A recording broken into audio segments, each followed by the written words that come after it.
শেখ পাড়াতে এমন এমন ছেলে আছে তাদের সাথে মিশাই ভুল। বন্ধু না শত্রু কিছু বুঝতেও পারেনি। ছি, পাশে কে বসতে বলেছে? মুখ দেখে তো ঘৃণা লাগে।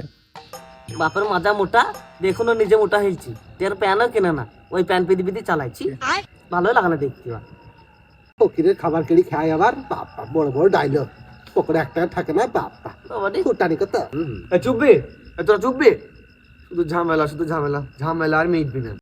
ওদিকে দেখ না, চটিটা পরেছে আবার 2 রকম, মানে কুকুরে মুখে করে লিয়েছিল, কেটে দিয়েছে 2 রকম চটি।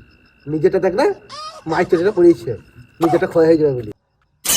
এই একটা ডগগাটা, এই একটা ডগগাটা, এদের মনে হয় জীবনেও ঝামেলা মিটবে না। আর একটা আছে বড় ডগ ফাটা, সে আসলে আবার কি হবে কি জানি। বাবা, আর এক ডগ ফাটা এলো, একে ঝামেলা মিটাইতে পারছি না, আবার ঝামেলা নিয়ে বসলেছি। আমি কারো কাছে বসিনি, লোককে এসে আমার কাছে গা ঘেঁষি বসে। ভূগোলের গন্ধ এক কাটা জায়গা গন্ধ করে দেয়, তাদের কাছে আবার বসতে ভালো লাগে? থু, কি গন্ধ করে গা। শোনো, এই ছোড়ার সাথে আমি 100 টাকা পাই, কবে দেবে সুদা? ওই দেখো দেখো, আমি জানতাম বুঝবি 100 টাকা পাই, এটা গোটা গাঁয়ের লোকে জানাইছি। কি গো, 100 টাকা পাই তা দেবো না আমি?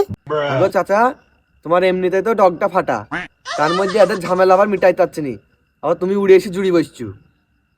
আমি হাড়ি মুছে দেখাতে বসতে আসিনি, হ্যাঁ আমার দরকার আছে বলে এসছি। কাল সকালে আমার কিস্তি আছে, 500 টাকা লাগবে, কেউ যদি দেয় জিজ্ঞেস কর। এক কাপ চা তো কোনোদিন খায় না, আবার পয়সা চাইতে চলে এসছে, লজ্জাও লাগে না। ছি, নির্লজ্জ ভ্যা, ছোট লোকের মতো বারবার টাকা চাইতে চালাইছি। তাহলে টাকা লিবে তাহলে।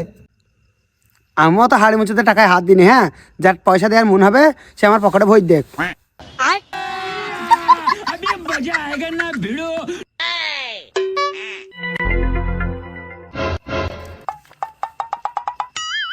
যা চা খাওয়া মন যাবে সে আমার পিছু পিছু আসুক।